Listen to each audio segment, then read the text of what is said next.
2023 में जो बच्चे 9th में पढ़ रहे हैं, जो 10th में पढ़ रहे हैं, जो 11 में पढ़ रहे हैं और जो 12 में पढ़ रहे हैं, ऐसे बच्चों के लिए बिहार बोर्ड की तरफ से, एजुकेशन डिपार्टमेंट की तरफ से 3 नए नियम जो लाए गए हैं उसकी जानकारी हर एक छात्र को होनी चाहिए। क्योंकि जानकारी ना होगी तो आपको नुकसान होगा, बहुत सारी परेशानियां आपको झेलनी पड़ सकती हैं। तो ये पहला नियम क्या है?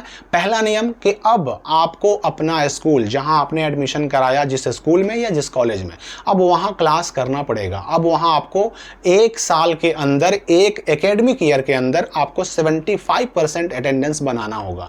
और ये 75% अटेंडेंस काउंट कैसे होगा भाई? तो अगर आप 9 में हैं तो 9 का क्लास जिस दिन से शुरू हुआ उस दिन से लेकर के 9 का फाइनल एग्जाम होने के महीने में पहली तारीख तक जितने दिन क्लास चला उसका 75 निकाल लीजिए। उसी प्रकार 10 में जिस दिन आपका क्लास शुरू हुआ उस दिन से लेकर के जिस महीने में 10 का फाइनल एग्जाम है, मैट्रिक का फाइनल एग्जाम है, उस महीने की पहली तारीख तक जितने दिन क्लासेस चले उसका 75% अटेंडेंस आपके स्कूल में होना चाहिए। सेम वही चीज़ 11th में है कि जिस दिन से आपका क्लास शुरू हुआ, एकेडमिक ईयर शुरू हुआ, उस दिन से लेकर के 11th के फाइनल एग्जाम होने तक जितने दिन क्लासेस चले उसमें 75% दिन आपका अटेंडेंस होना चाहिए। और 12 में भी सेम वही चीज़ है। तो ये 75% अटेंडेंस का मामला जो है, इसके लिए बिहार बोर्ड ने सिर्फ ऐसा नहीं कि मौखिक कहा है, बज़ाब्ते इसके लिए विज्ञप्ति निकाली गई है, नोटिफिकेशन निकाला गया है, जो आप स्क्रीन पर देख भी सकते हैं। और इस नोटिफिकेशन में कह दिया गया कि भैया अगर आपका 75% हाजिरी अपने स्कूल कॉलेज में नहीं बनेगा तो हम आपको मैट्रिक इंटर की परीक्षा में बैठने नहीं देंगे। अब ये बिहार बोर्ड का निर्णय है तो जाहिर सी बात है कि इस पर सख्ती से अमल भी हो सकता है। हालांकि स्कूल कॉलेज पर कुछ बातें डिपेंड करती हैं, लेकिन ये स्कूल कॉलेज वाले चाहें तभी तो, और कोई भी स्कूल कॉलेज नहीं चाहता कि वो अपने ऊपर रिस्क ले। जब ऊपर से आदेश है, सरकारी अफसरों का आदेश है, तो फिर उसका उल्लंघन करने का तो सवाल ही नहीं उठता। ये स्कूल कॉलेज वाले भले ही जो भी करें, लेकिन कहीं ना कहीं उनको नियमों का पालन तो करना पड़ेगा। दूसरी चीज जो एक नया नियम लाया गया कि अब 9, 10, 11, 12 के बच्चों को हर महीने मंथली एग्जाम देना पड़ेगा। और मंथली एग्जाम का रूटीन क्या है उसका सारा लिंक डिस्क्रिप्शन में दिया हुआ है, आप वहां से डाउनलोड कर सकते हैं।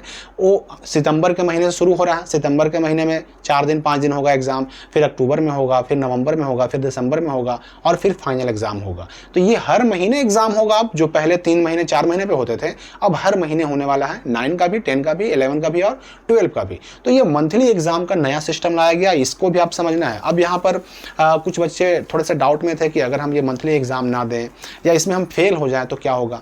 देखिए, मंथली एग्जाम तो आपको देना ही है, नियम है तो देना ही पड़ेगा। अगर मान लेते हैं कोई बच्चा अगर इसमें शामिल नहीं होता है तो उसके साथ क्या करना है ये फैसला उसके अपने स्कूल या कॉलेज वाले करेंगे। मतलब अगर स्कूल कॉलेज चाहे तो ऐसे बच्चों पर कोई कार्रवाई नहीं भी कर सकता है, लेकिन अगर स्कूल कॉलेज चाहे तो ऐसे बच्चों को अगले क्लास में जाने से, रजिस्ट्रेशन का फॉर्म भरने से, एग्जाम फॉर्म भरने से रोक सकता है। ये अथॉरिटी स्कूल कॉलेज के पास है, ये अधिकार उनके पास है। तो एग्जाम ना देने से नुकसान होगा या नहीं होगा ये पूरी तरह से आपके अपने स्कूल पर, अपने कॉलेज पर डिपेंड करता है। लेकिन फिर भी रिस्क है, इसलिए ये रिस्क ना लें और एग्जाम जब व्यवस्था की जा रही है, नियम लगाया जा रहा है तो आपको एग्जाम देना चाहिए। साथ ही साथ ये एक डाउट ये भी बच्चों का है कि अगर हम इस मंथली एग्जाम में फेल हो जाते हैं तो क्या होगा, उससे क्या नुकसान होगा।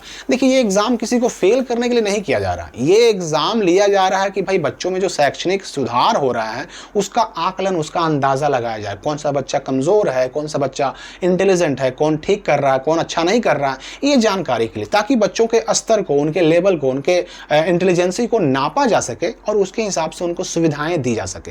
तो ये बौद्धिक स्तर को, आपकी पढ़ाई की क्षमता को नापने के लिए ये एग्जाम लिए जा रहे हैं, किसी को फेल करने के लिए नहीं लिया जा रहा। तो फेल करने का टेंशन बिल्कुल नहीं है, आपको फेल नहीं किया जाएगा, आपके विकास के लिए ये काम किया जा रहा है। तीसरा एक नियम जो लाया गया बिहार बोर्ड की तरफ से इस साल, जो 9, 10, 11, 12 के बच्चे हैं उनके लिए, कि ऐसे बच्चे अब जहां पर भी कोचिंग कर रहे थे, कोचिंग क्लासेस में पढ़ रहे थे, ऐसे बच्चों के लिए जो कोचिंग चलते थे उन कोचिंग्स को अब सुबह 9 बजे से लेकर के शाम 4 बजे के बीच चलाने पर पाबंदी लगाई जा रही है। यानी या तो ये कोचिंग 9 बजे सुबह के पहले चलेंगे या फिर 4 बजे शाम के बाद चलेंगे। अब ये 9 बजे सुबह से लेकर शाम 4 बजे के बीच नहीं चल पाएंगे।